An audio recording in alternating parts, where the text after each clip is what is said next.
Let's play name Florida towns. Ready?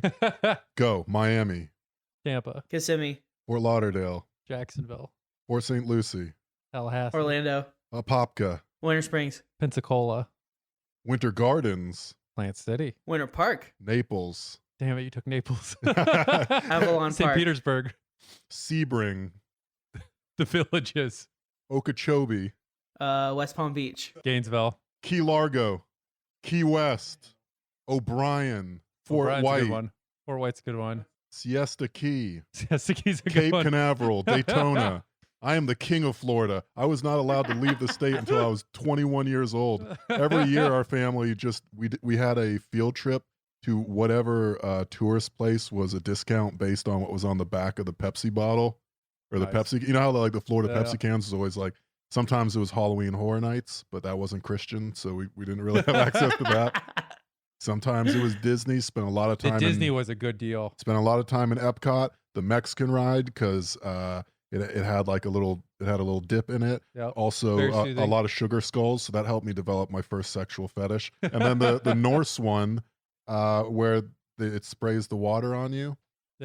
Yep. But that was as good as it got, because otherwise it was like the coupon on the back of the can was like for Weeki Watchy Springs. Oh God, I went to Weeki Watchy so many times. Yeah, for listeners, do you know about that, Pearson? Of course. I've been there at least a half a dozen times. It's like, let's say that you're someone that would have been into burlesque if you were born in the North. Well, but you were born in Port St. Lucie, Florida. You go to Weeki Watchy Springs where you do underwater mermaid shows. Yep. Glass bottom boats. Glass bottom boats. Yep. A lot of fucking mosquitoes. That was like that, and the alligator shows by the Everglades, where like the Jackass guys originally were before they made it big. Those two are like fundamentally Florida entertainment Weeki stops. Watchy was the answer to the question, what if you could look inside the waters in Florida? It wasn't good, but you could do that at Weeki Watchy. Nothing positive. Holy shit. Yeah, so I thought we'd talk about Florida a little bit with like the broader election stuff. This one's gonna be Florida election specific. Is it the Florida Hour again on Dumb and Awful? It is time. I mean, obviously, like we're both from Florida. Rob and I are, and Pearson is as well. You know, we talk about Florida politics writ large a lot, and how the Floridification of America continues apace. Our politics now have become American politics. But post-election, there's a few different things that happened that like I did want to talk about, like Florida specific.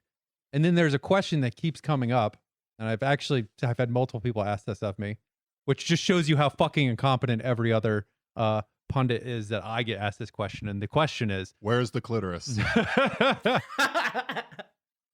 Holy shit. It's just Peter Coffin like, tell me, you son of a bitch. Question is, what is wrong with the Florida Democratic Party? Which their hair. The better question is, what is good about the Florida Yeah. Democratic Party? What do they do right? But I'll also, I've got some of the like sort of main Florida political characters for people too. Got DWS. I got Shalala. I got Freed. I got fucking John Morgan. Bisexual meth mayor. No, bisexual meth governor. Oh, he's out of politics. Who gives a shit what he wants? He's irrelevant. Yeah, but he's cooler now than ever. To start, between the three of us, I think we cover every major city except for Jacksonville. Because I, born and raised in Tampa. Pearson, you're Orlando, right? That's right. And Rob, obviously, is our Fort Lauderdale, Miami. So we're all on consensus. I'm from the craziest place, right? Oh, 100%. South yes. Florida. Yeah. I remember when I got to Leon County, which is where you're at, right, Pearson? Yeah, in Tallahassee. Fuck my life. Yeah. I remember when I was in... I just like the way that rolls off the tongue. No, not wrong. I mean, dude, I honestly...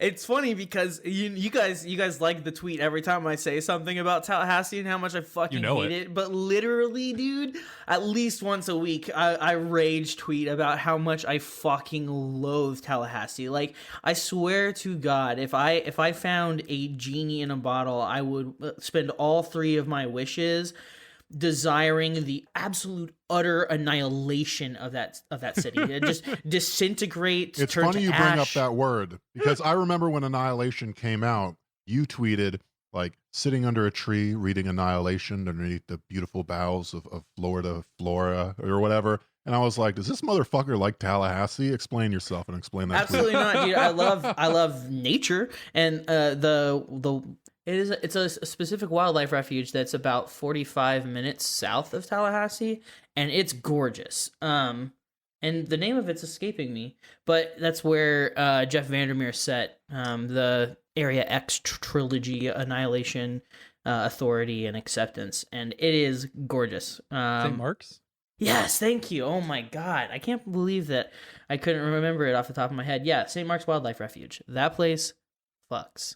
Yeah, that place, definitely good. And then the rest of Tallahassee, I remember like one of the first jokes that stuck with me is when I was a youngin' in high school, we had a teacher that like just graduated from FSU. He was a new teacher. He taught economics, and he was like, you guys need to work hard, get an A and all that. And then you could, with the Bright Future Scholarship, you could go to Tallahassee for free, which is good because I wouldn't pay a fucking cent to be in that shithole. He was like, that's also why I went there. Words were never spoken. He was like, what's fun about Tallahassee? Fucking getting out of there after a week and never looking back. I'm like, I'm sure people enjoy it. And he's like, yeah, for 1 week. And then you've essentially done every single thing. It's like one of those shitty handheld games they made in the 90s where the only buttons were like jump, crouch, and there were like 5 different animation states. That's basically your social life in Tallahassee. Yeah, that place fucking sucks. But I know that South Florida is worse because when I arrived in Tallahassee, and those first sort of, there's a certain like Frisian or whatever, a frisson maybe. I don't know how words work, but there was an excitement in the air and an electricity around, we're away from our parents. We're in the dorms. Let's get to meet each other and go like, oh, where are you from? Tampa. Oh, that's cool.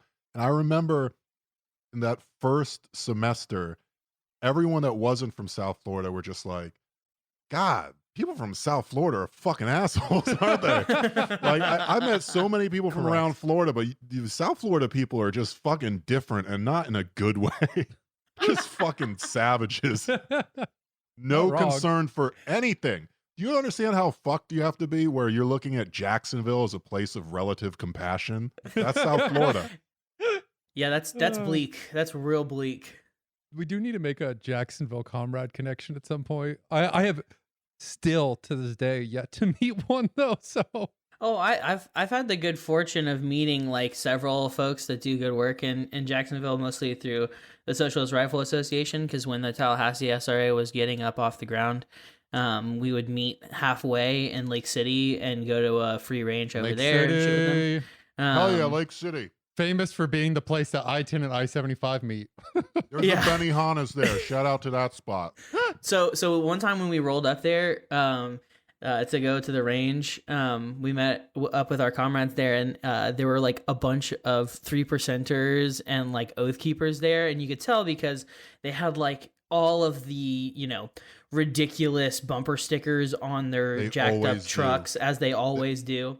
And we roll up, and it's just like a bunch of like obviously like alternative looking folks, like people covered in tattoos, people with like ACAB shirts, people with like hammer and sickle shirts, and we like lay out our guns and they lay out their guns, and we just kind of eyeball each other, and they like look back and forth at each other and realize they're clearly outnumbered, and they promptly pack up their shit and leave, and it was glorious. That's got to be a first for them in Florida. Yeah. Oh, absolutely. Absolutely. But it shows, how much bluster and, blowhard is behind their actual like posturing online. Absolutely. For the listeners who don't know Florida, real quick understanding of Florida geography. You can just divide it into thirds going north to south. It looks like a dick, and then like the keys are like jizz. Correct. It looks like a flaccid cock or an armpit. So the quote Andrew Jackson, the base, first governor of Florida, by the way, the base of the dick, that top third, that is just basically deep south. Just don't even pretend it's anything other than that. Different accent, but like it is very similar to southern Alabama, southern Georgia, right? Like Jacksonville is 2 hours from Savannah. That you can largely think of it in similar terms as you would most of the South, except the South with nice beaches. It's the climate actually matches the South too. Like the leaves will fall a little bit in fall and winter. You know, they have the same sorts of big oak trees, and it basically looks like True Blood. Yes, and the Alan Ball, FSU alumni, by the way. So there you go. And the main cities for this stretch is Pensacola and Jacksonville. Tallahassee's a lot smaller.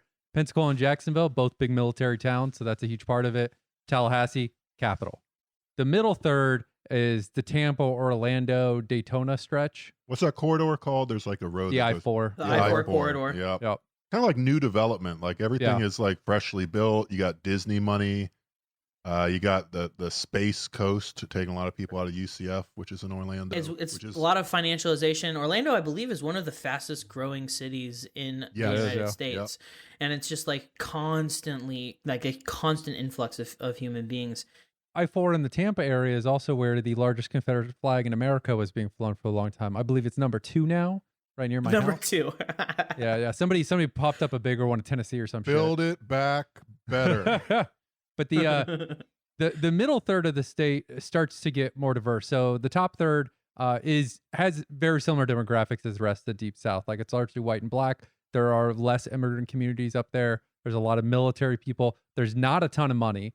There's a little bit of money in Pensacola because of beach towns. There's a tiny bit in Jacksonville, but they're not exactly like very wealthy cities or regions.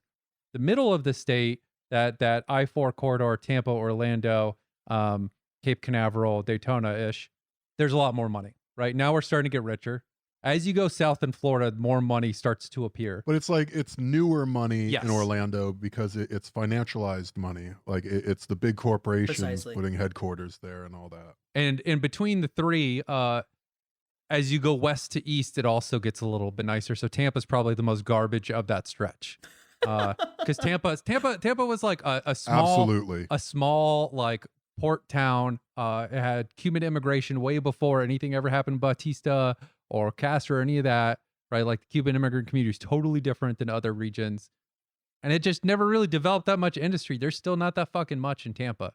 Like there's a reason they call it like the strip club capital of America for a while. That is the one thing Tampa has. It was the lightning strike capital, but now we lost it to Africa. Oh, that was always the case. It's still number 1 in Northern Hemisphere, though, for lightning strike capital of the world. All right, well, let's lower our expectations then.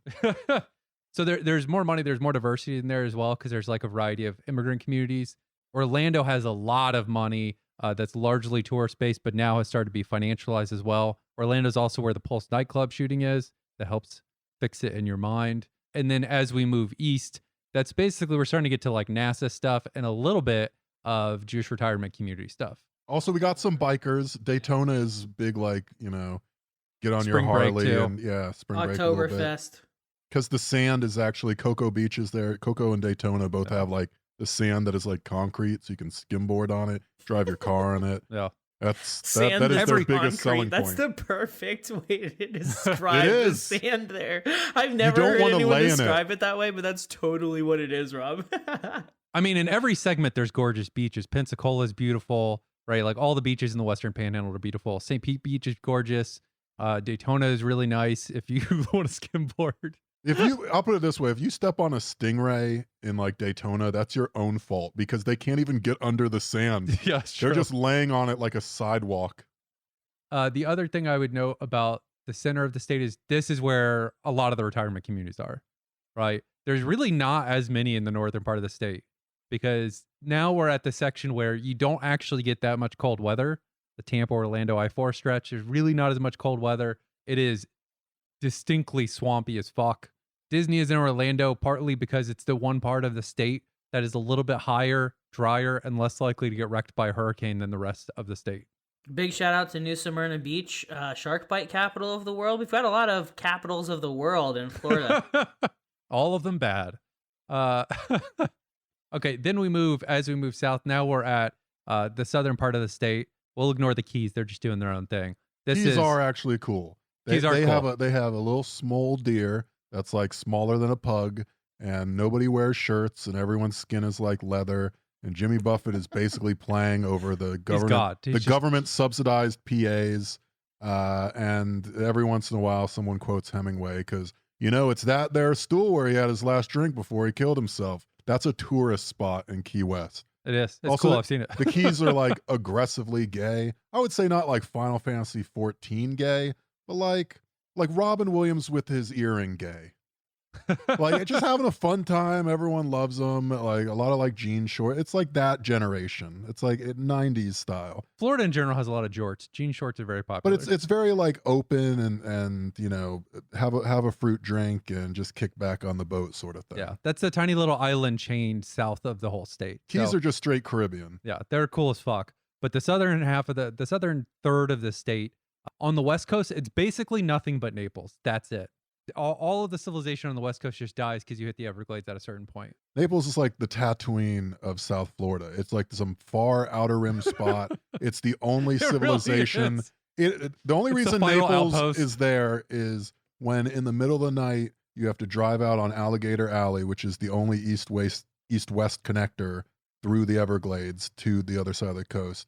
When you have to dump a body in Alligator Alley in the middle of the night, you can basically keep going to Naples and get yourself a couple beers on your way back. Like it's a place to refuel your car and then turn around and get the fuck out of Naples. And has a massive retirement community as well. The eastern side of southern Florida, that's full Miami, Lauderdale, and then just all Jewish retirement communities north of that. They're more Palm Beach. Palm Beach. Yeah, is a lot of the retirement communities. Basically every rich person in the state lives in this region. Like that's where all the money is. The hyper rich, the super rich. Yeah. It's a mix. It's sort of the old money in the sense that like Florida's history doesn't go back that far. Old money being CIA from the 60s. It's everything. So like there wasn't even a rail line into South Florida because genuinely Americans got to like North Florida, feuded with the Seminoles, realized that the actual landscape was just becoming just marshy and fucking disgusting. Like there was no reason to press forward, so they didn't until fairly recently, historically speaking. Then once they got down there, they were so far from everything that it was hard to like spring up industry. This. Well, actually, Tallahassee was kind of a nice spot for me in terms of seeing bands coming through, because even to this day, people won't go all the way down to like Miami or Fort Lauderdale because it's just so fucking out. It's a 14-hour round trip drive from Tallahassee. There's no reason to go down there. So when people were in fucking covered wagons or railroads or whatever the fuck they were doing, there was no point. And it stayed that way, basically a sleepy hamlet, until we discovered how awesome it was to import and distribute drugs, and how it was a great gateway to the Caribbean if you're in the CIA. And so we had this huge influx where I recommend, I don't love his politics, but Raconteur Media, I'm blanking on his name. He did the University of Miami documentary. Corbin, something Corbin. There's a great movie called like Cocaine Cowboys and Cocaine Cowboys 2. That is good. That cover the explosion of South Florida economically. And there was a time where like there was more money in South Florida banks than there were like the entire eastern seaboard of America, because it was all just drugs, and it is the capital of the black market economy. Yes.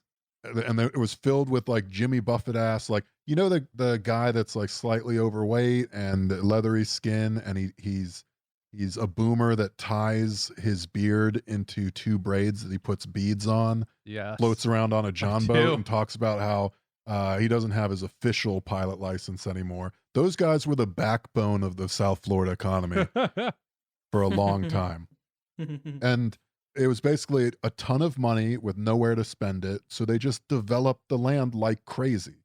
Since I've been alive, there's like 75% more housing and mass developed. And that's the same for my dad, right? In his lifetime, because there was all this money. And so people built huge, lavish mansions on the beach, South Beach. Mm-hmm. You had the Art Deco style and all that. And then that started to attract more people. And then we had even more money. And so people were like, God, people down here really love spending this money on anything. So they had to push out further into the Everglades, build more shops, build more suburbs. And now you basically have an extremely wealthy chain of barrier islands upon which the Epsteins of the world and the Robert Krafts of the world live.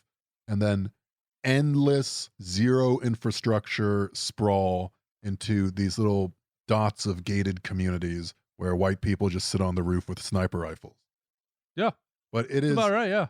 Yep. I mean, checks out. It's also the capital for every right-wing Central and South American person who left their country because they got too democratic. It is extremely racially stratified because of like the CIA and U.S.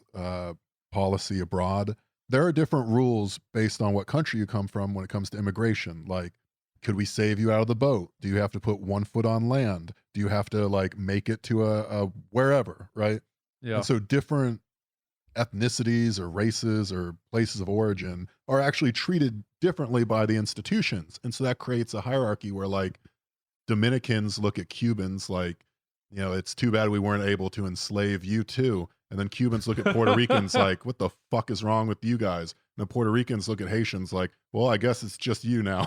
Like everyone is so standoffish. It is the most stand your ground of any stand your ground place. There are no laws on basically anything. Everybody has guns. It is the most randomly and perpetually violent and precarious place I've ever been to in my life. New Orleans is like tucking yourself into a nice cozy bed compared to just walking around in South Florida. The closest comparison I have, and this is nerdy, is you know how in Skyrim, the first time you go to like the wetland city of Riften and you walk in and you're at the docks and Argonian's like, hi there, I can interest you in some skooma if you want. And then you turn around and there's just 3 people stabbing each other and dumping them in the water. And no one even comments on it. The NPCs just move along. If that was South Florida, that would be by design. It wouldn't be an accident. That is it's the perfect worst fucking place analogy, on dude. Earth. That's the perfect fucking analogy. And as soon as you said Skyrim, I knew that was the direction you were taking it in. Holy shit, that's so South fucking Florida funny. fucking sucks so much. But because there's just so many different groups of people with so much straight up illicit, ill-gotten gains, you get into a unique sort of black market, awful economy. It is truly unique anywhere else. Now, when it comes to the drug trade now, South Florida isn't really the port of entry. You know, they've tried to cut down on that. But I can't emphasize enough how deeply, thoroughly ingrained in its culture outright criminality and violence is. You were never more than 1 to 2 degrees of separation away from someone who worked for the CIA and or did drug running. Probably both. I'm telling you, there's no person that I could meet in South Florida that we couldn't get to like CIA, cartel, mafia, or some sort of smuggler. Like that's all that there was. Everything that is in South Florida that looks like Orlando is built that way on purpose to make it look more like Orlando, to make it seem more legitimate. And in the same way that like Tampa is built around a dock, Jacksonville is built around a dock, Pensacola is built around a military base, Orlando is built around Disney, South Florida is built around CIA money. Like full stop, CIA and drug money. Like that is literally the basis for its initial development. There were whole like neighborhoods where it didn't matter how many times you drove through, the same one car was in front of the same one house that no one ever like walked into or out of. It was mostly stash houses for a while just because you had to fucking move around. The richest person in Fort Lauderdale, Florida was the guy that put the custom suspension on your vans for when you were hauling kilos. South Florida sucks. South Florida is definitely the most diverse region of Florida too, though. Right? Like as Rob said, there's basically every Caribbean immigrant possible is there. There's also a ton of just Latin immigrants from Central and South America who have escaped usually with piles of cash from the countries that they just steered into ruin before the CIA saved them from the horrors of socialism. Yeah, I mean, look, obviously a lot has been made of the South Florida Cuban population and how anti-communist they are because communism, we like to think it's here to help everyone. It didn't help them. It took their slaves away from them, and that made them very sad. Correct. But we said on a previous bonus, I think Unlocked, like, yeah, no, I did have a friend that was a Saudi prince. I did have a friend that was the grandchild of the president of Bolivia. Like, these are that's just who is around. Yeah. My friend who's related to the Haitian ruling class is also from Miami. That's what Miami is. The southern third of the state, including the Miami area, is, I think, the only part of the state that doesn't have multiple military bases in it. Because there's a giant one in Tampa. That's where they were running a lot of the Iraq-Afghanistan war stuff out of for a while. Oh, really? I didn't know that. Yeah. MacDill Air Force Base. They were running a lot of it. That's where... No fucking way, dude. I lived like literally a stone's throw away from there when I was teaching at USF. That's nuts. Yeah. Let's go Bulls. Dude, fuck USF. I was disinvited. I was disinvited to return after trying to organize an adjuncts union, but that's a story for another time. I actually was also disinvited from USF campus because there was a fundamentalist Christian like sleepaway retreat there. I think it was called Tears of Joy or something. It was like, multiple weeks. And you got your own dorm, and the USF dorms at the time were fucking awful. And because we were the South Florida Christians, sort of the bad boys of the mission trip. South Florida's the bad boys of anything. We literally got disinvited from ever coming back because we just fucking destroyed everything we touched. And also we had just discovered Tenacious D, and that's a real problem in church. Very good. But yeah, MacDill Air Force Base that's where General Petraeus is based out of. I have his coin because I did a swearing in because that's where he was stationed, running all the CERN shit. Futz, dude. I didn't know that. Yeah. That's so interesting. Yep. And then there's a giant naval base in Jacksonville, fucking huge naval base in Jacksonville. And then there's it's a joint ops base in Pensacola now. They actually do a lot of spec ops stuff out of there, which is why not? But yeah, so those are your like big three regions. And there's a lot of reasons to hate South Florida, but the reason, and this is so like, go have a parliament and look at your MFA dipshit, but like the reason I always hated it the most is because in North Florida, you have the genteel, red racist, Southern culture, the Confederate flag and lilting your vowels and all that shit, which isn't a good culture, but it's an identifiable one, right? True. You go to Central Florida, and Tampa has Ybor City, so like the old Cuban community. Daytona has like, motorcycles and surfing, and the Space Coast and NASA and Kennedy Space Station. And Orlando has sort of banker culture, which again isn't good, but there is a certain level of sophistication where like the nightlife in Orlando is good. I enjoyed it. Like it's a very basic but enjoyable nightlife. South Florida, and I'm sure some people will be mad, but any culture that exists down there is accoutrement. Like it is absolutely an excuse to just go out and get fucked up. Like there is no sense of, if you're a novelist, a painter, Art Basel fucking happens in South Beach, and that's like the one time a year. And even that's not really about art. That's just about like getting Instagram photos with other wankers and pickup artists. And I know there's now like the Vinewood Arts Collective or whatever. There's about 14 people that give a shit about anything creative in South Florida. It is all, at the end of the day, about money. It's like when you see like the Saudi royal family just blowing as much money as possible because there's so much of it around. That is what the culture of South Florida is. Like nobody cares about what you're doing. They just want to see how fancy your car is. Like, and the competition is ridiculous. There's a Vice documentary about guys that just like do finesse car leases where don't even bother going to a bar or club without like it's expected.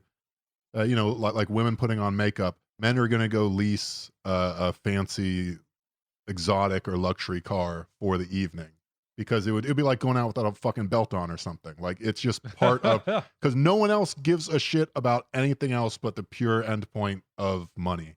I'm like, I'm not really about that at all. And yet when I'm in South Beach, I've literally fucking been on the third floor just pouring champagne on these hoes. Like you become, everything points you towards becoming that person. That's every single incentive is there. So look, I know there's shit out there, but it really feels hopeless. Like even if you're in a band in South Florida, they're like, well, do you gonna get signed? It's like, well, actually, not yet, but we sort of are artistic. They're like, shh, nobody cares. Just like make some money quick, and then I'll talk to you. Like everything is just what conspicuous consumption.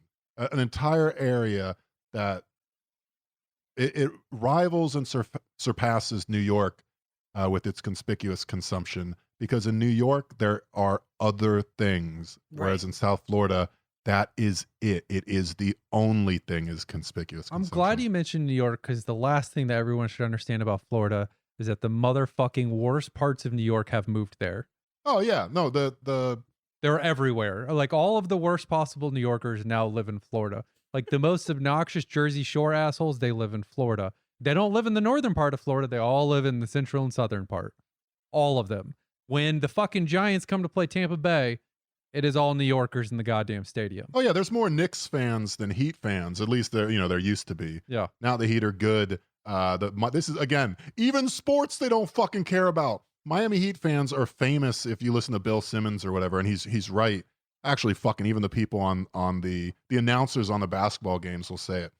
People will come to the Heat game, get their like collector edition all white T-shirt that's there on their seat when they arrive, put it on, stay for basically the third quarter, and then fuck off. Even in the playoff games, there's just empty seats because people are just like, all right, I got my shirt, I got my photos. Why do I care about who cares what the basketball score is? I got to show people that I bought a ticket to this shit, so suck my dick. I'm a baller. Yeah, it's fucking terrible. So those are the main three regions of Florida. Sorry, everybody. I had to get my South Florida bit in because I don't know anything about elections or politics in Florida, really. Oh, no, don't worry. But you do know South Florida. But that's what makes me a South Floridian. I don't know anything about my local community or fucking the politics or the governance or the important play, because I was raised to not value that. I was raised to value spending as much money as possible, which is why I've gone to both law school and art school.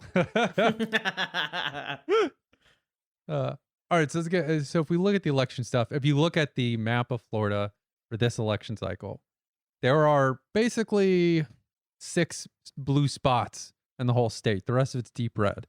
Those spots are Tallahassee, where there's a big university. Gainesville, which is the only one that it's in the like weird northern middle area that doesn't seem to have anything. That's another big university. Jacksonville, major city with a significant African American population. Tampa and Orlando, major cities with significant youth and immigrant populations. West Palm and Miami. That's it. So that's why like that, and that's always how it is in Florida, right? Like every single part of the state is overrun with guns and psychotic conservatives of various flavors. The only way the Dems ever managed to win anything in Florida is by getting massive, crushing turnout in those cities. And Florida is like a fairly densely populated state. I didn't realize this until I started moving west, but like it's not, the counties are not like 3-person counties in the middle of the state. There's still a decent number of people in each of these small counties outside of the city. We earned every one of those electoral votes. Yeah, damn straight. And since the major sources of immigration into the state as the population rises for Florida are actual immigrants from out of the country and old retirees, Florida does not have the demographics thing that like people talk about with Texas, where like, oh, well, the Latino population is taking over. It's like, no, Florida, all of it is always balanced out by a constant influx of old racist white people coming down into Florida. And it's really important to like point out too that like they are rich, predominantly white, and incredibly reactionary in their politics, and they are flooding this state. They are absolutely inundating it in record numbers, right? You guys have joked on the show before about the villages, the cesspool of like reactionary, proto-fascist, white supremacist old farts who are just fucking each other's brains out and spreading various STDs to one another. It's literal, an actual hell in which we live. I still unfortunately live. You two have been fortunate enough to escape, but like it is truly where America goes to die. 100%. The senior retiree population also determines a lot of what happens at the local and state level in politics there. Growing up, one of the common refrains that we got to hear a lot whenever education funding of any sort was on the ballot, the refrain I always heard was, well, my grandkids don't go to school here. Yeah. Even people who would vote Dem or do care about these things, their kids and grandkids don't live in the state. They don't give a fuck if you do. Writ large, that's the Florida attitude in general. Like, I don't know, fuck you got mine should be the state motto. But with the old people, they actually turn out to vote constantly. So they become an even more important voting bloc in Florida than they are anywhere else, because they are a larger portion of the demographic. They are completely hard line about stuff because they have no vested interest in giving a fuck about anything that affects younger people, because none of the young people they're related to live there. So they are a dominant political force. And there's also just like the mentality of like, well, I had to suffer, so you have to suffer too. Like that's a hugely pervasive sort of ideological perspective that like is just rampant in the state of Florida. From, you know, like just talking to my parents, to talking to my parents' friends, to even talking to like some like people my age or even some of my students, like, you know, like they'll just like regurgitate this lie that their parents have told them, like, well, my parents had to work really hard and suffer, and they don't, you know, they made it, and so I guess I have to do the same. And it's like, dude, no, we live in like a vastly fundamentally different world than our parents lived in, and that lie, that nascent lie that you know you have to suffer in order to become a better person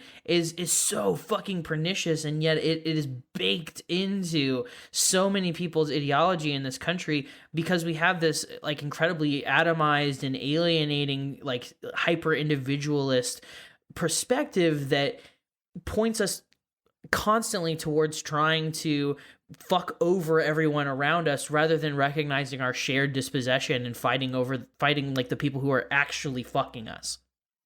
Yeah. Florida is a place that people go because they want to have their perfect vacation dream, and your ass going to school is not a part of that. Absolutely not. Absolutely not. Like the dreams of the common man do not come into their vacation dream life. Yeah, a great case study in the way at least some Floridians view government, the role of government, is Fort Lauderdale, Florida. So Fort Lauderdale, Florida, for a long period, several decades, I think it was like, 50s, 60s, 70s, was the spring break capital of the world. Like it was just the spot to go specifically. There's Pensacola, there's Panama City. I think that was the one you were thinking of, Panama City. Panama City was the one earlier. There's places now, it's sort of spread out. People go all over the place, but Fort Lauderdale was the spot to go. And so a lot of tourists came down, loved Fort Lauderdale, and decided, oh, I'm going to try to get back here. And they did eventually because, there was a lot of money available. The housing wasn't too expensive. They're constantly developing. Someone has to live in those stash houses. And so they moved down there and they are a little bit older now. And the very first thing they did was vote to absolutely remove any taxes that would try to like benefit people living there, because they all, they came down to buy their fucking dream home, or they're on a fixed income. Either way, other people isn't their problem. And then they passed a bunch of ordinances to essentially ban tourism. Yep. Like the whole spring break thing that got them down there. Once they could buy the home there, they pulled the ladder up with them so that no one else could ever enjoy it ever again.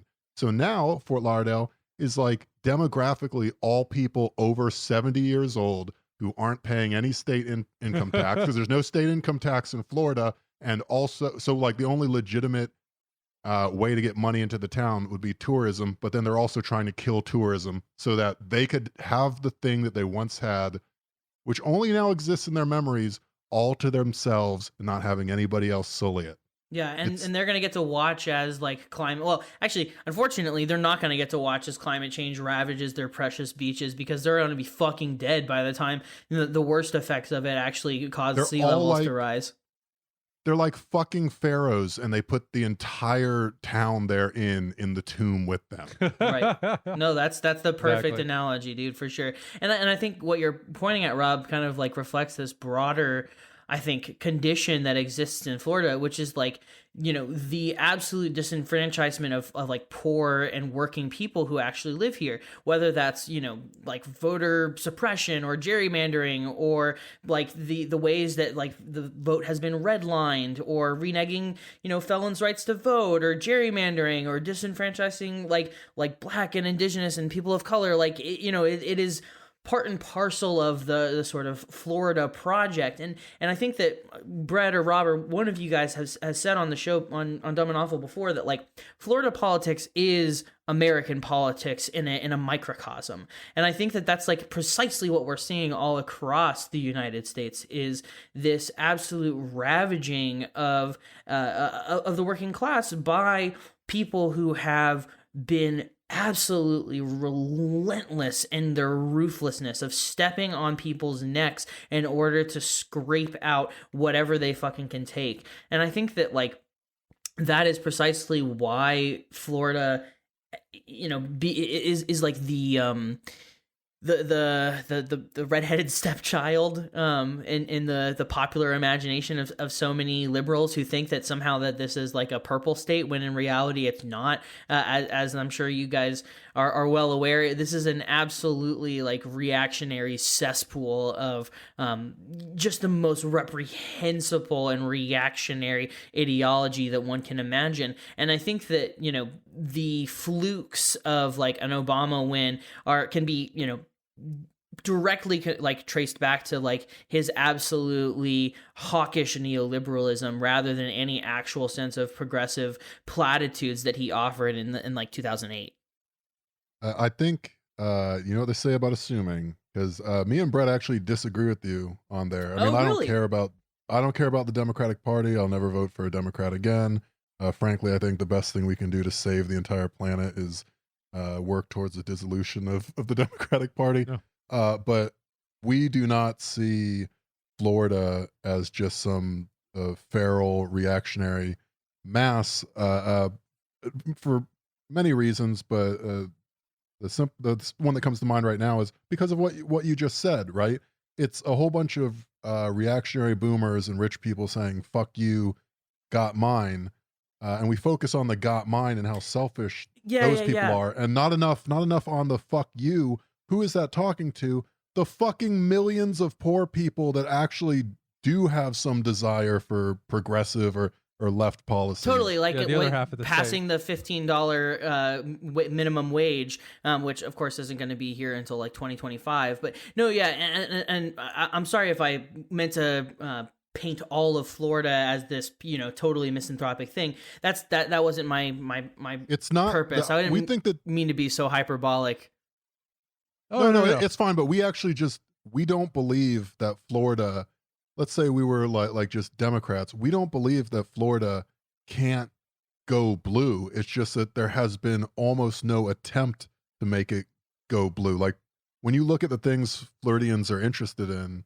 Let's talk about that a little more specifically, right? The like why does Florida vote a specific way it does? Like there is a huge reactionary group of people in the state that is always going to undergird everything, right? Like you have to overcome that to ever get any positive developments within the state. And yet we managed to get minimum wage. We managed to get a minimum wage ballot this time. We managed to get felons the right to vote last cycle in 2018. We managed to get 2 separate ballot measures dealing with medical marijuana passed, and ballot measures in the state of Florida have to hit 60% to pass. These are not passing by small margins, right? Like they are doing very well in order to become law in the first place. So those things occur in a state in which there are massive reactionary elements, and it's because probably more than half of the state are workers who are getting fucked, right? Absolutely. Now, I think the difference though, right, is those are policies, whereas like the people who are actually holding the keys of power it's been intentionally designed so as to get the most reprehensible people into seats of power, right? I absolutely like 100% agree with you about policy, because like policy things can be voted on by the populace, but I think that the GOP in particular has done a really adept job at gerrymandering, at redlining, at disenfranchising, at voter suppression, in order to make it so that they are still a viable party in Florida. Because the reality, I think, as is clear by this kind of conversation, right, is that, you know, if poor and working people who make up the majority of the population in Florida were actually in the saddle, the GOP wouldn't have a chance in hell in Florida. But the reality, right, is that the GOP have done such a cunning job of slicing and dicing the state that they have been able to hold on to the reins of power for so long in this state. In addition to all the sketchy shit the Republicans do, let's talk about like the Dem party specifically within the state of Florida. We have not had a Democratic governor in the state of Florida in, I think we're at 25 years now.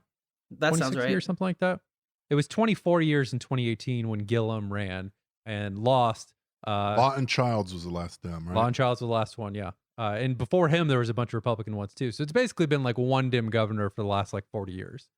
Statewide elections, for a while, we had split senators where we'd have one Democrat and one Republican senator up until the previous cycle in 2018, when in spite of there being a blue wave through the country, Florida, the Dems largely got wrecked statewide.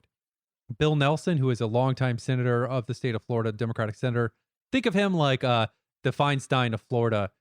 It's the same thing, just an ancient, wizened, old fucking Democrat ghoul who's been in power forever, doesn't really do much for fucking anybody, and nobody really likes him that much. So along comes a Republican, the guy who had just been term limited out of the governorship, Rick Scott. We had Rick Scott. It literally looked like fucking Bat Boy versus the Mummy. Just two desiccated ghouls going after each other. It was shocking to... I thought I was looking at the fucking National Enquirer anytime I'd walk by and see a newspaper covering that race. It was a depressing race. And Rick Scott barely won, but that's how every single Rick Scott election has gone. He barely wins every time. He's a billionaire who got most of his money from literally just stealing from Medicare. Like, demonstrably stealing from the Medicare funds, and no one has ever bothered to convict him for it. Like, it's a well-known fact throughout the state. No one fucking cares. No one does anything about it. So he was the previous governor before DeSantis. Now he is the second senator next to Rubio, who everybody knows Rubio at this point. Like, he is a full right-wing CIA, like Ken doll, right? He thinks he's going to be president. I like that, though, because he's from South Florida and he's actually representing South Florida's base, which is CIA families. Gates, who is also a pretty famous Floridian politician, now Republican politician, represents the more psychotic northern part of the state, especially the Panhandle. Remember when I said the map has 6 blue spots and I didn't mention Pensacola, the other big city? Pensacola is where all the Trump rallies are. Like, Pensacola is possibly the most fascist city in the country. Let's hear it for those Blue Angels, though. You love what they do. But those are the Republicans that everybody knows. On the Democrat side, now after 2018, there's only one statewide elected Democrat. That's Nikki Fried. She's in the Department of Agriculture. Florida has a weird thing where most of the state departments are just staffed by whoever the governor puts there, but agriculture gets its own election. And pretty traditionally, it's a Democrat, while every other position is basically staffed by the Republicans from the governorship. So Nikki Fried right now is the only person. She won in 2018 when Bill Nelson lost, when Gillum lost, she won, which means she became sort of the face of the state party for the last 2 years. Now, this cycle, there's this big ballot measure, right? And I complained about this on previous episodes. And the Dems, I said, moved away from a $15 minimum wage ballot measure. Like Pearson said, it doesn't come into effect for a while, which fucking sucks, but it is still a massive improvement over what we have. Nikki Fried, as the face of the Democrats, could not decide if she backed it. The Democratic Party in the state could not decide if they backed it. They said they were on the fence, they were unsure, and then what they ended up doing was releasing deep within their website their like normal recommendations for where to vote. They put go ahead and vote yes on this ballot measure. That's the most support the state Dems gave a $15 minimum wage ballot measure this cycle. Nikki Fried was on the record saying she wasn't sure if she supports it because she's afraid with COVID it's going to cause businesses to go under, and she doesn't want to risk getting people money right now. Actually, I was going to say, when businesses die, those businesses have little business children that have to grow up without their business dad. It's wild how much the Democrats want to lose. Like it's astounding to me how much they love being the underdog and they loathe actually having to use power.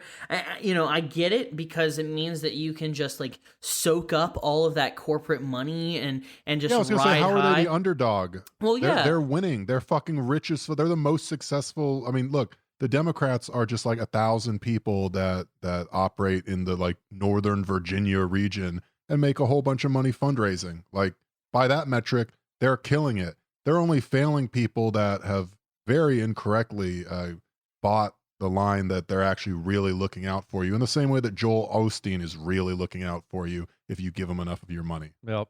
But yeah, so those are the state level Dems. It's just Nikki Fried, right? She had nothing to say to back the most important ballot measure of this cycle, the thing that directly helps workers.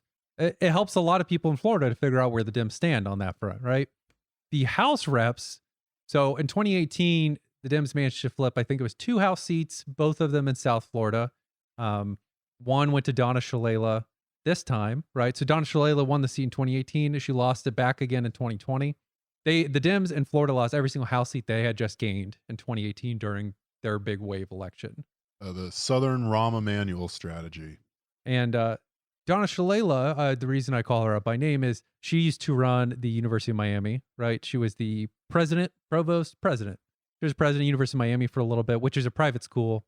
Just want to clarify that. People see the Hurricanes, they see how big their fan base is, and they think they're a giant public school. The tiny, super wealthy private school. Oh no, the University of Miami really is like 1% and 99%. So like it's in Coral Gables, Florida. It is famously like Southern plantation sort of racist. Like it's it is so expensive a school and so like not elite in the sense that people there are capable of reading, but elite in the sense that you are going to pay a huge premium to make your dumbass second daughter, technically a doctor through their program. And then their fans, so like the people that actually go to the school is like very well-to-do people that why the fuck would you move away from your parents' house? It's a waterfront manor. Just go to UM. Yep. But their fans are like, they are just like the road warriors. Because it's South Florida. They bring South Floridians with them. Yeah, it's the local bring team. that energy. And so they're like, it would be like if every Boston masshole fucking loved the Harvard football team. That's basically the UM vibe. Exactly. So Shalala went from running the school.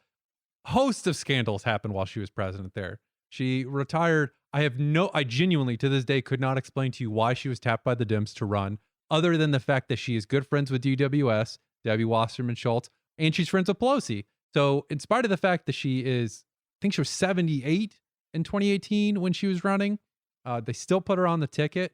She became, I'm pretty sure, the oldest House rep ever elected because she was so old. Pelosi put her in charge of distributing funds for the PPP, for overseeing that. She immediately had a scandal with the money because she was doing a lot of sketchy stuff with her stocks related to COVID. Hey, just like Loeffler in Georgia, right? Shock and disbelief. Right? She's been under a financial scandal for basically the entire time she's been in the last 2 years. And the Republicans just routed her this time. So she's out. And quite frankly, huge improvement. I don't really give a fuck what Republican is there. Shalala is awful, and it's a good thing she's gone. And she probably won't run again either. Thank God. That means like there might actually be new blood in the party now. So Shalala lost.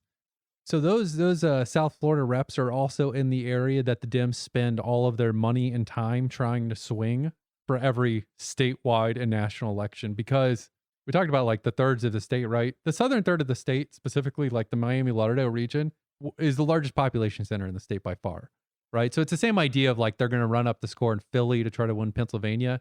They think if we turn out enough people in Miami and Fort Lauderdale, we'll run it up and we'll be able to win. Yeah, people in South Florida are very culturally urban, right? Like it's the money thing. They look at rednecks and are offended because they're like, look at this broke ass fucking dipshit. Buy some veneers, asshole. Like that's the vibe. They don't identify with the red state of Florida. Yeah, exactly. They don't necessarily identify with progressive politics or anything like that. They identify specifically with the idea of urban moneyed Democrat. They just think the red state is a bunch of losers, and they're not losers because they're in South Florida. What's up? Yep. Miami is where they always focus all of their attention on. The reason I say that is because there's a really wonderful article in the Daily Beast that I will link in the show notes that I think can help you understand how sort of systemically fucking stupid they are in the state when it comes to even just running campaigns. It's by Richard Cook. He, in 2018, was in these districts covering election stuff, right? So he was trying to go to all these swing states and try to get a, I'm on the ground as an undecided voter, what's happening? That was his vibe he was looking for as a journalist. So he goes to the district that Donna Shalala just lost, the one that she won in 2018, and a neighboring district that also ended up just losing again in 2020. And he said, okay, well, I'm going to go to their rallies. I'm going to see what they're saying. I'm going to see what their pitch is. He found the Republicans' events in 5 minutes. It took him something like 6 days to find where the Democrats were even speaking. So he started having to do what was supposed to be I'm just going to the things and reporting on the speeches, became an investigative look into what the fuck is happening. Because the simple question of when and where are the Dem candidates in this region speaking was an impossible question to answer. Nobody knew. Nobody knew when they were volunteering. Nobody knew when they were door knocking. Nobody could tell you fucking anything, because at the end of it all, again, read the article, I have it linked in there. At the end of it all, they weren't fucking doing any of those things. They explicitly were not doing anything.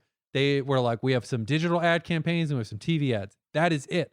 That is the extent of the campaigning the Florida Dems did in South Florida in 2018. The same thing they did in 2020. Meanwhile, on the Republican side, they aggressively campaign in South Florida. They are incredibly well organized. They do these massive get out the vote and voter registration campaigns. The GOP does voter registration in the state of Florida every single year, every day, right? There is no pause. The Florida Dems do it for 4 months right before only the presidential election cycle. They usually don't bother in the midterms. And then they wonder why there's ever more and more Florida GOP voters.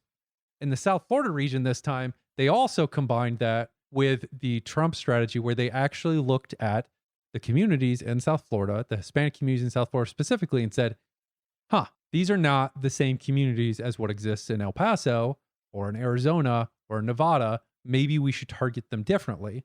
And they did.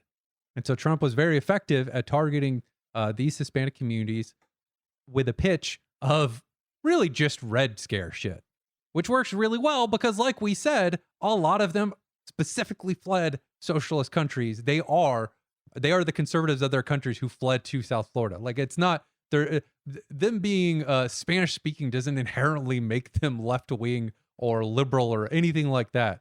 Trump, I think, smartly recognized that was the case and directly went at it. Imagine this, a group of people not actually being a monolithic representation of this idealized, myopic, it's so frustrating thinking that liberals just pat themselves on the back and just think that they have, they can take for granted this particular racialized people group because they somehow feel indebted, that they're owed those votes. It's absolutely mind-boggling the way liberals' brains work. I mean, if they weren't so filled with holes and worms, it would be it would be galling. Yeah, really micro-targeted ads to the Cuban community down there that are just like I saw one that was if you elect the necromancer Joe Biden, he will resurrect Janet Reno. And that is such a hyper-local reference. But it's so good.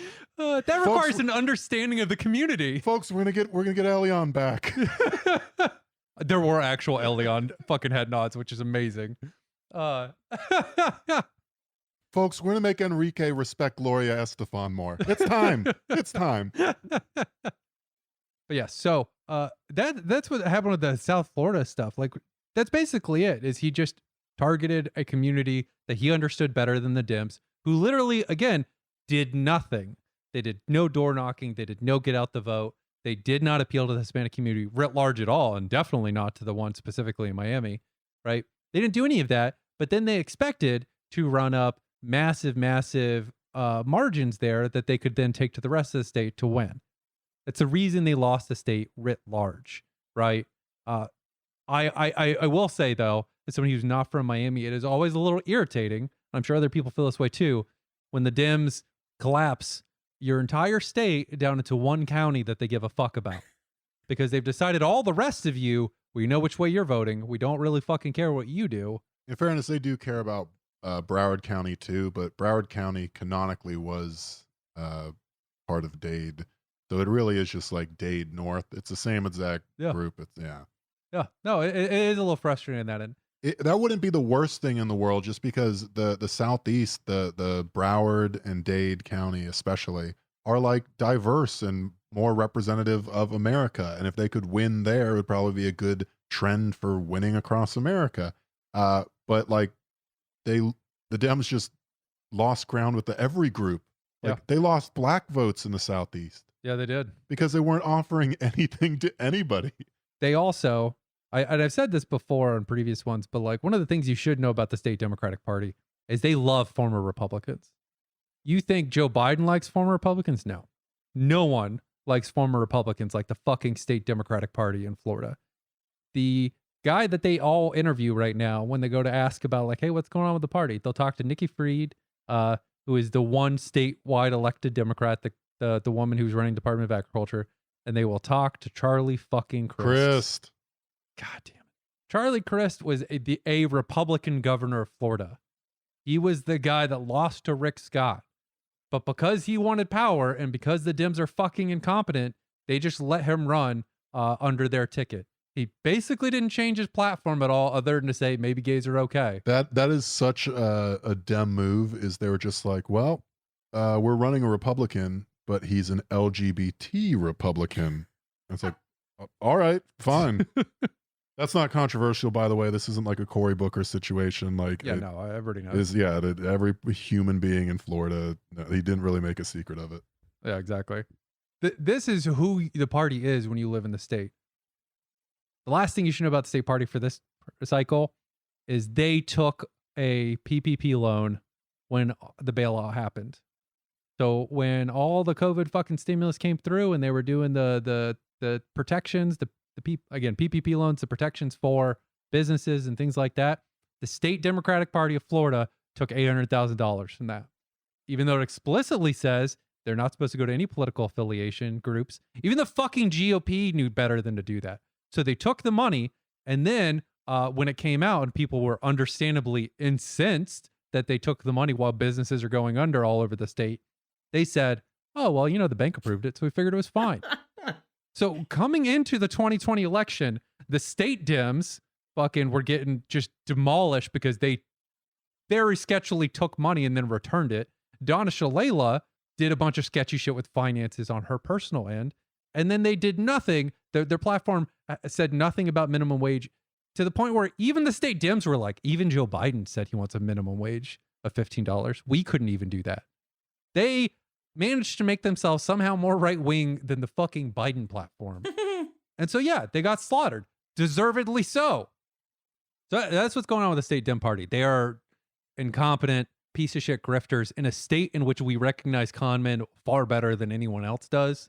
For all that, like, Trump's a con man and no one should believe him, he actually does deliver for the shit Florida people want. Well, especially considering the Democratic Party explicitly is like, hey, we should cut off hurricane funding since they didn't vote our way. Yes. Like, the liberals literally will let Floridians die. Like, they're very happy to throw that out there when they even think about Floridians. I think it does make sense, though, that Trump's able to speak to, like, the ruling class's interests in Florida, considering the fact that, like, he has vast real estate holdings in the state of Florida, right? And, like, has the ability to, like, understandably speak to those conditions because, in very real terms, they are his lived conditions, right? And so, it makes sense that he's able to speak and capture that sort of particular idiosyncrasy that is like the South, like, Floridian kind of beach vibe, you know? But, like, I think that the reason why the GOP has been able to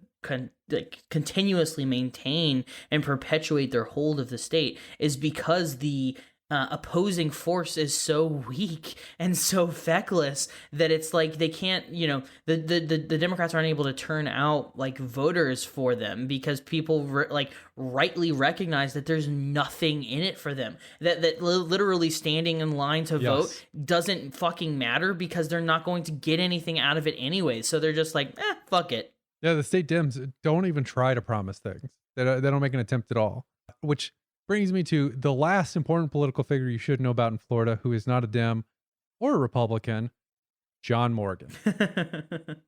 John Morgan is the reason medical marijuana is legal in Florida.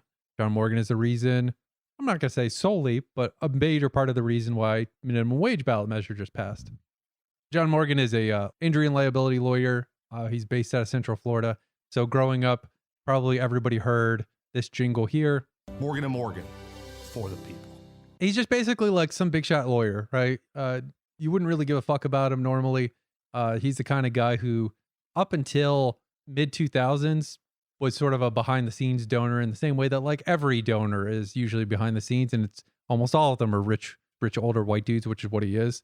But Morgan's a little different because his mom was really ill, and marijuana would have helped her illness.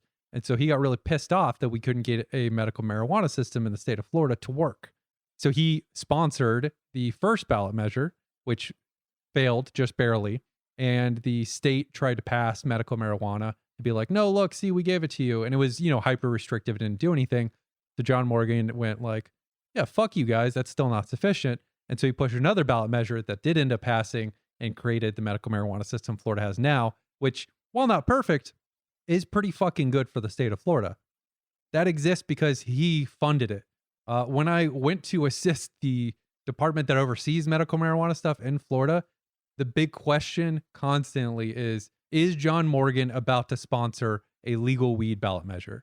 Because he is the most important political force in the state when it comes to marijuana, and really any ballot measure, because he has deep pockets and he spends it on fairly progressive ballot measures. Like it's bizarre because he's kind of like a business wing Dem, right? Like he's a Hillary style Democrat. Like he's not pushing progressive politicians, but he is very clearly making a case for progressive politics pretty consistently.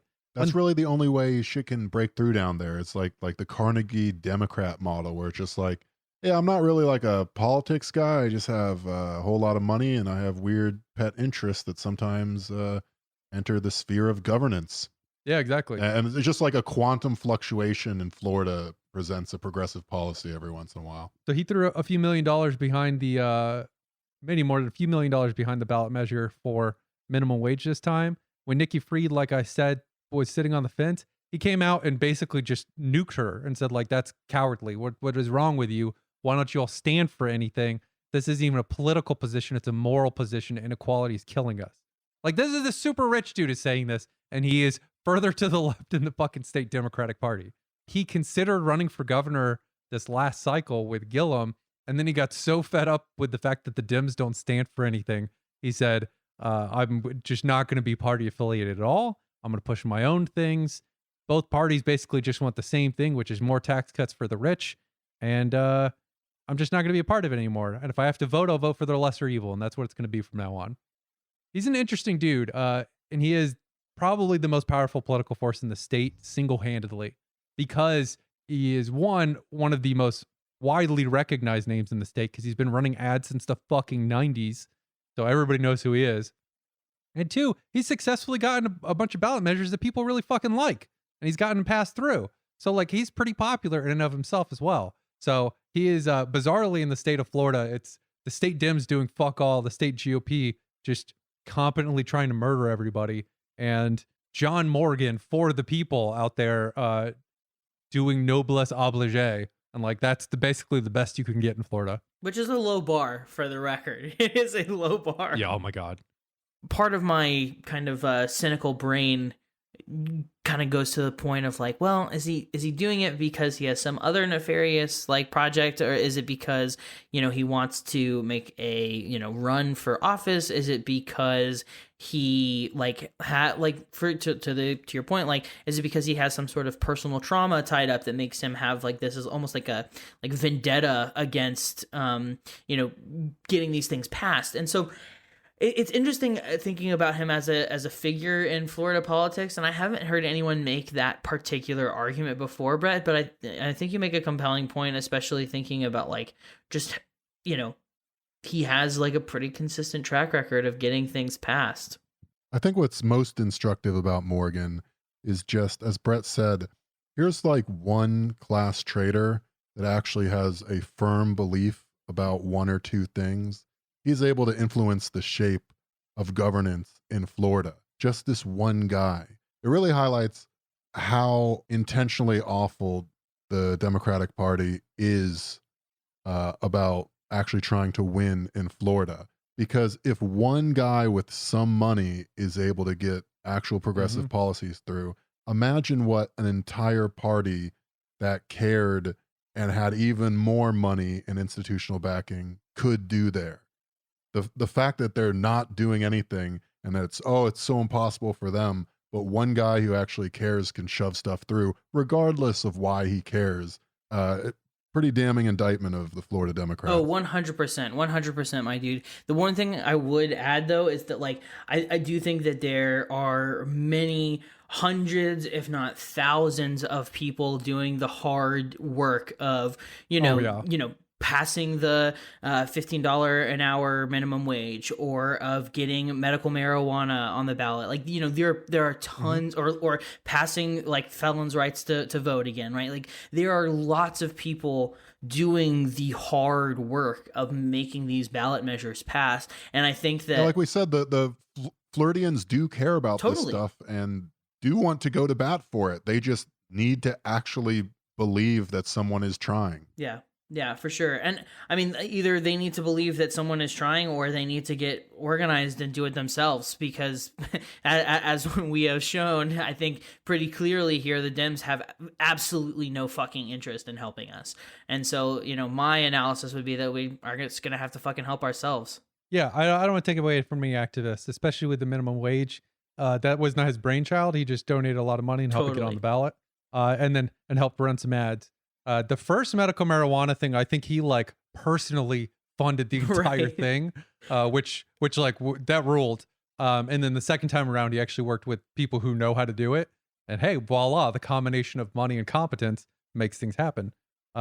Hopefully, though, this helps people understand like why when we get to election night and they do the coverage and they go like, I hope Florida flips. All we're going to talk about is these two counties in South Florida. Like why that is the case, why the Democrats seem to constantly lose statewide there.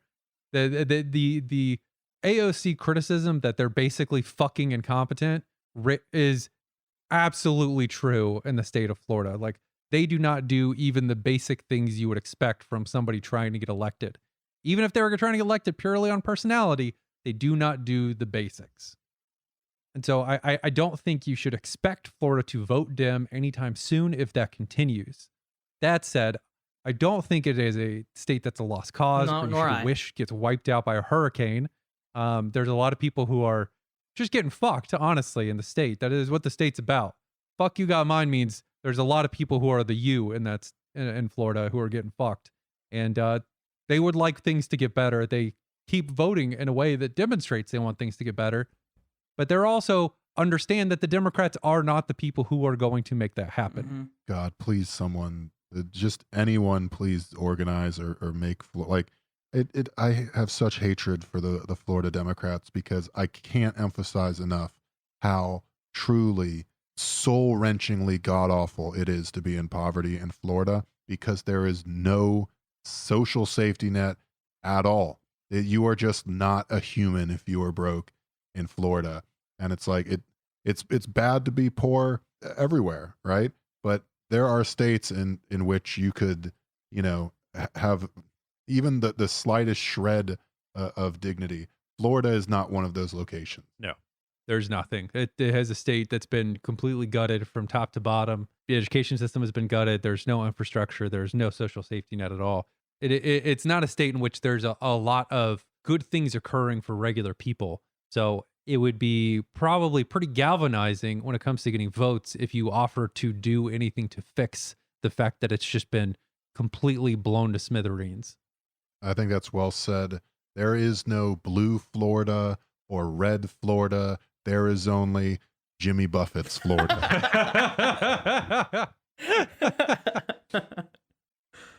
All right. Well, thanks for listening, patrons. We appreciate it. Thanks, Pearson, for coming on. Hell yeah.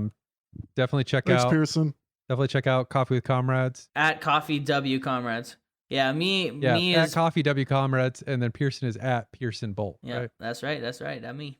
It's nice to have this sort of like poetic George Lucas symmetry where the last time we spoke was at the start of the first wave of the COVID pandemic. And now here we are yet again going into the second huge wave.